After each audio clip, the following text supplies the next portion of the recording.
Meidän leiripassituotantolinja alkaa passin leikkauksella. Tässä tehdään tarkkaa jälkeä.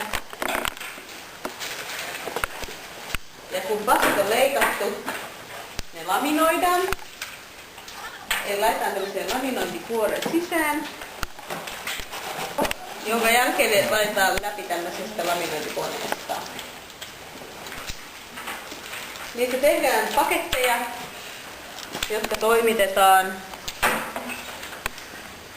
seuraavaan työvaiheeseen, joka on reikä.